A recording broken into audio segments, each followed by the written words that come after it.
Um, and I guess if you're ready, you want to start talking about the mechanics. Sure, that sounds good. All right, let's talk about mutate.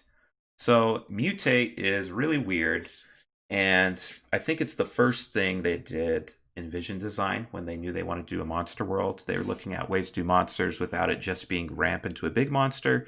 They decided that this kind of mutate play pattern, similar to Champion and the kind of evolve trope of monsters and monster properties, would work well here. And it's an interesting thing. I've seen similar mechanics in custom Magic, but focusing on different aspects. And I think where Wizards comes down is more interesting, but definitely more complex. And the way it works is, you can pay the alternate mutate cost instead of casting the creature just straight up as a creature. It modifies a creature you already have in play. So I guess kind of like Bestow in that way. Bestow is a good thing to look at as well.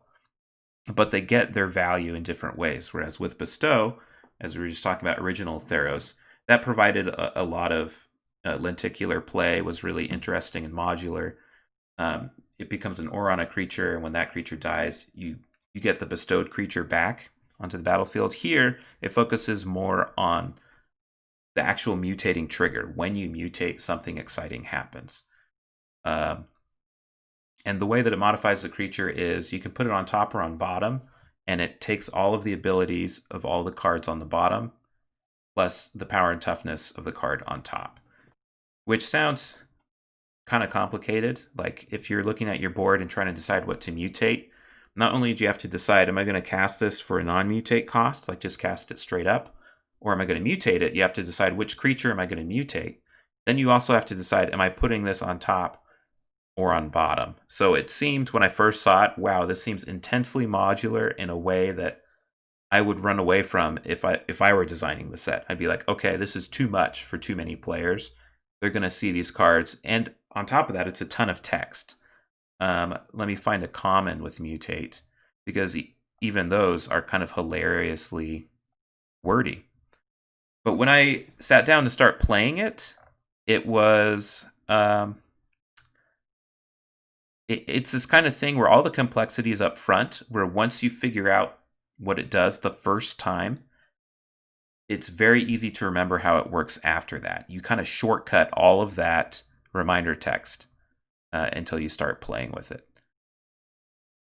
And How, part of that, I think, is that whether you put the card on top or bottom, when you read the text the first time, you think, oh, that's going to be an interesting decision. And right? I don't think it literally ever was an interesting decision. Yeah, like because since the ability of the creature on top or on bottom, like you're going to get the abilities of all the creatures no matter what. You're never giving up abilities for power and toughness. You just get all the abilities of all the creatures. It's a giant stack of all of the creatures' abilities, plus all the mutate triggers, which is kind of fun and dramatic when that happens. So the only real decision is which creature do I mutate onto? Like what creature do I want to put an aura onto in some respects, right? And if you already have a mutate stack going and all of those mutate triggers are going to happen, it's not really a decision like, oh, I'll just put it on that thing and get all the value of the mutate triggers.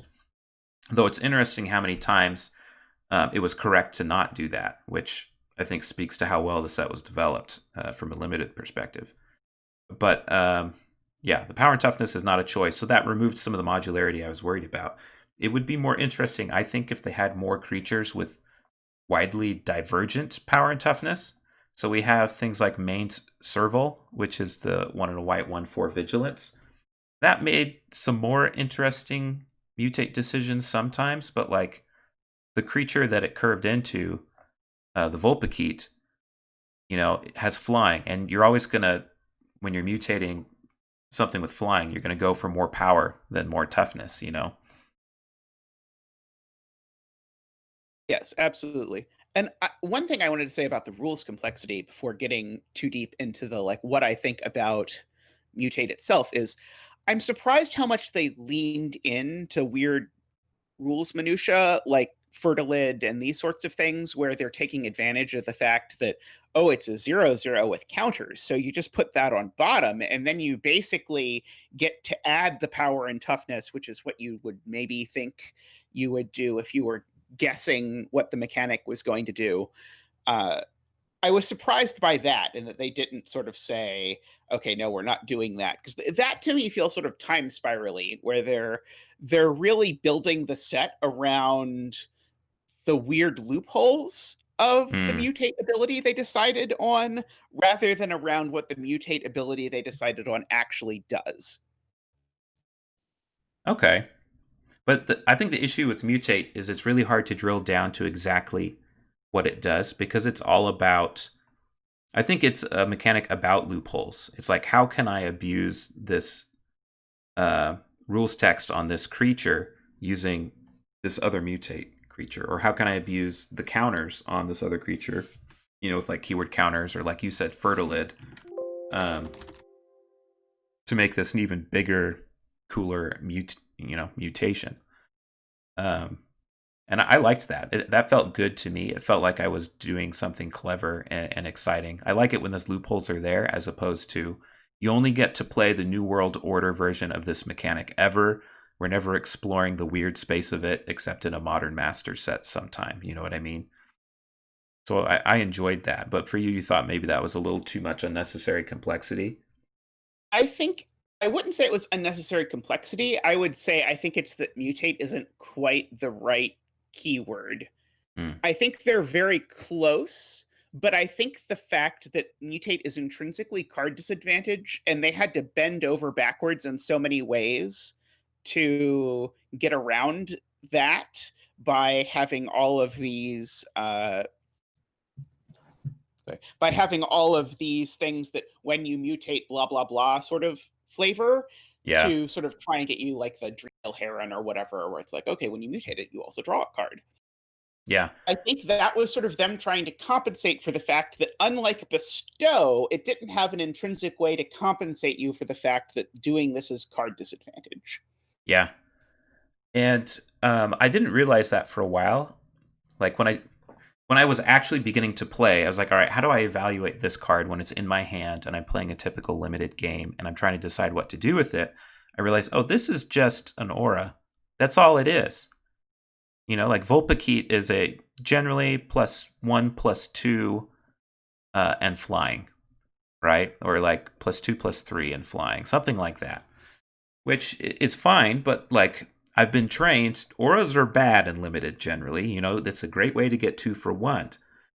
And that puts a lot of pressure on the development of the set and on, like you say, on the individual card designs. You see a lot of them give some kind of card advantage. The black common has them discard a card. The blue one lets you draw a card, and then you can kind of um, snowball from there. Like if you mutate onto a creature that's already mutated, it gets very fun and very exciting, like to see the whole stack go off.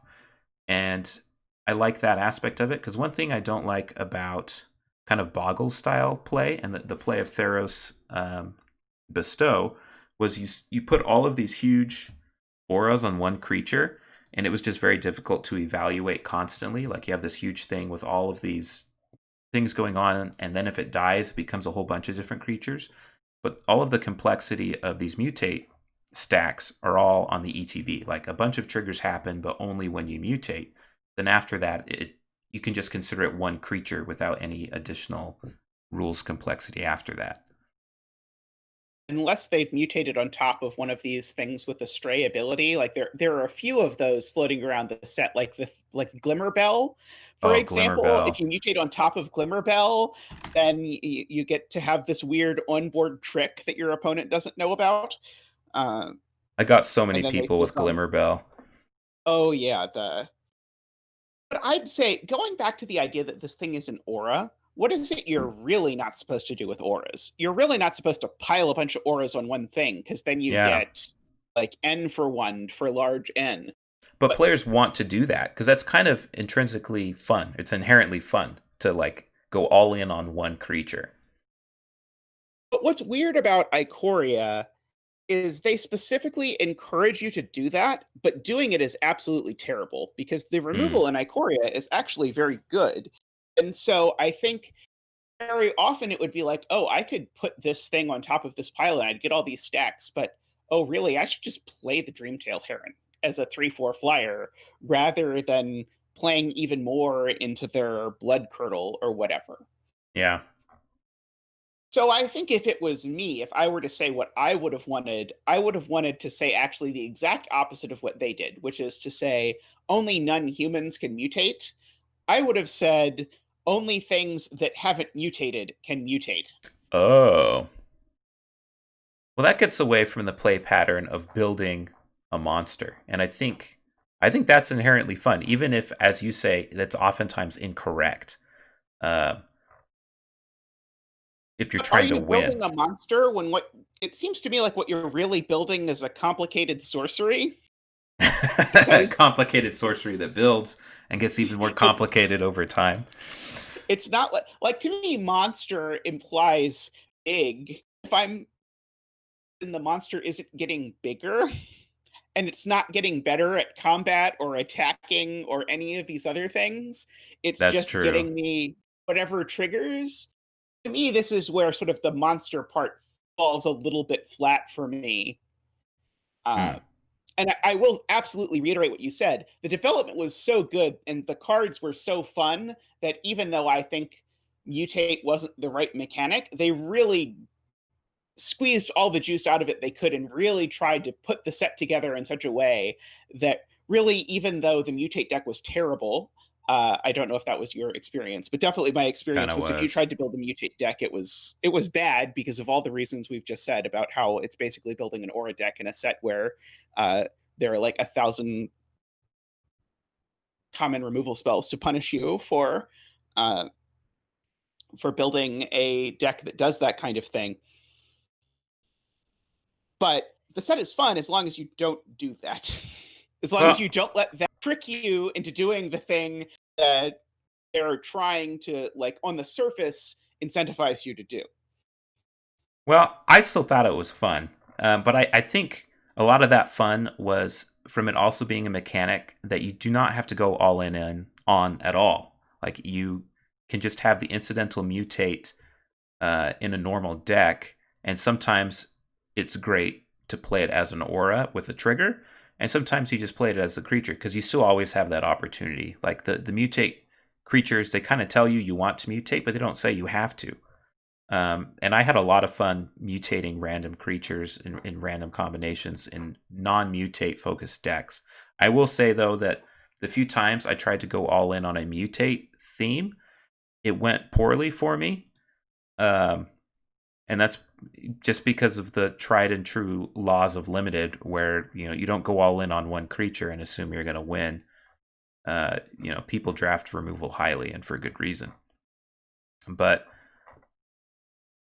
I mean, I think it's a great mechanic to build a set around. I would agree with you though that they're not quite there on it. Like if we're to return to Ikoria, and if we have time, maybe we'll talk about what we expect from return. But I think something mutate like would be appropriate, but not mutate itself. I would not be upset if they did something other than mutate.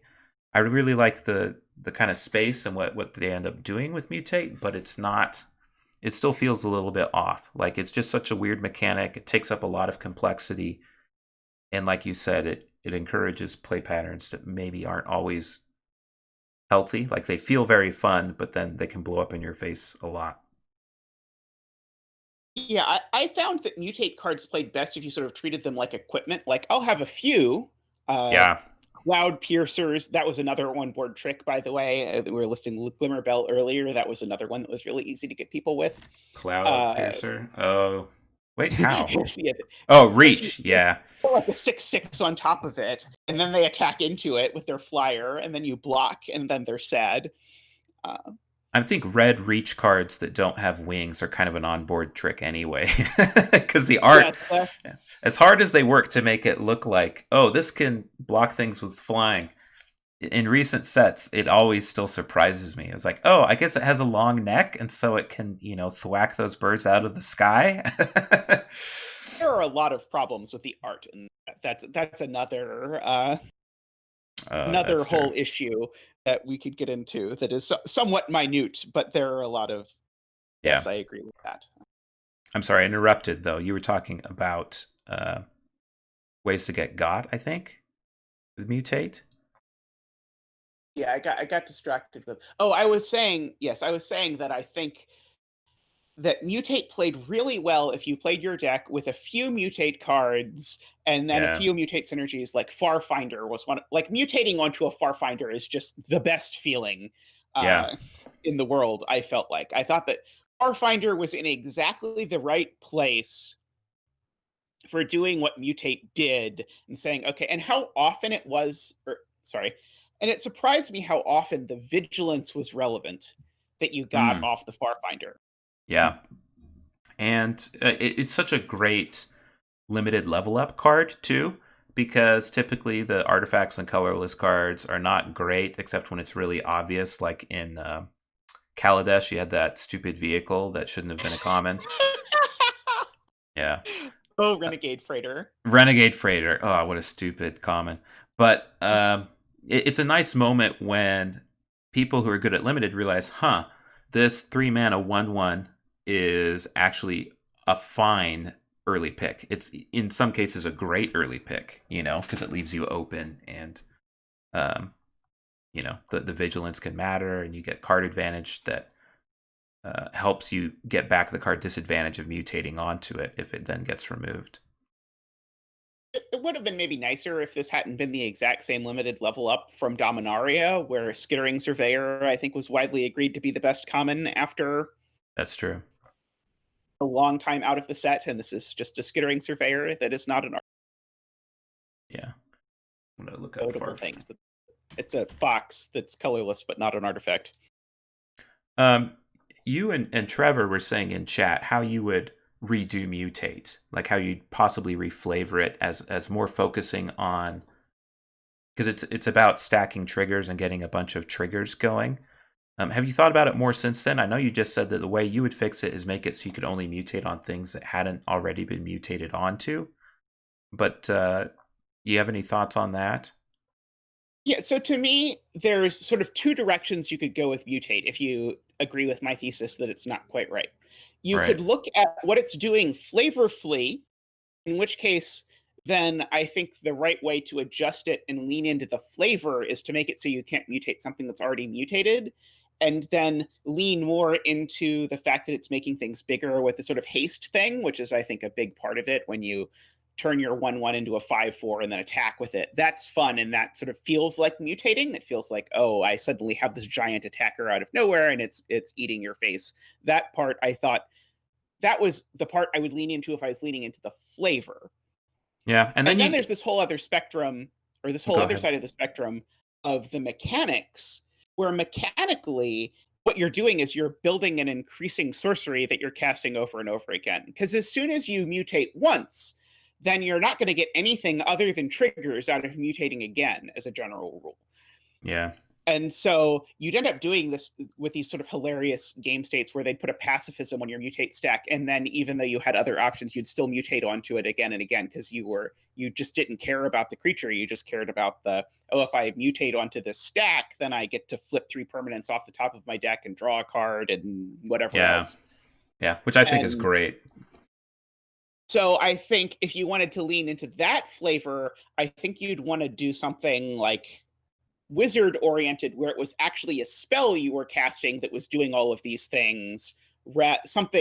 Some variation of splice basically is what it ultimately felt like to me was happening with mutate mechanically if you did the thing that they're kind of encouraging you to do, which is to mutate more than once. Yeah, I like that. I think I liked mutating more than once and kind of the ramping up of this effect getting bigger and bigger. Um, I think you're right that there are the two directions. Do you want the effect to get modified and get bigger and bigger, or do you want the creature to get bigger? And I think if you focus more on mutate getting the creatures bigger, you can make the mechanic a lot simpler. You no longer make it about being on top or on bottom. You make it always be on top, and it becomes just a cost reduction mechanic. Um, like you only put it on big creatures, and you have cheaper mutate costs. But then it becomes a lot more vanilla and boring.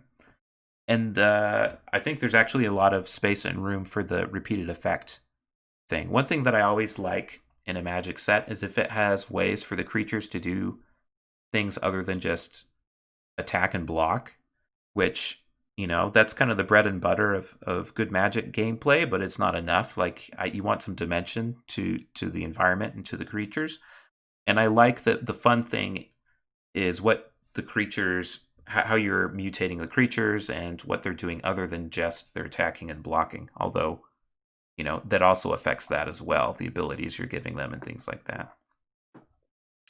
It definitely led to a lot of board states where you'd realize, hey, I need to not block with this thing because I want the option to mutate it onto it later to get the trigger again, Yeah. and that kind of thing. So it adds a dimension that's really interesting to board states. And this was a this was definitely a set where there was a lot of play to the games. And I think that is something that I've heard from a bunch of people, and definitely squares with my experience, that the gameplay of Ikoria was more fun than the gameplay of a lot of other sets. Yeah. And I think there's a lot of play to it at all skill levels. You know what I mean? Like deciding when it's correct to mutate or not is an interesting decision that becomes more relevant the more skilled you are. Early on, the decision of what should I mutate this onto, or even just stacking things up before they get removed, is pretty fun too, even if that ends up being a bad choice. Uh, so I think that's definitely true. And we should probably get into keyword counters in a second here.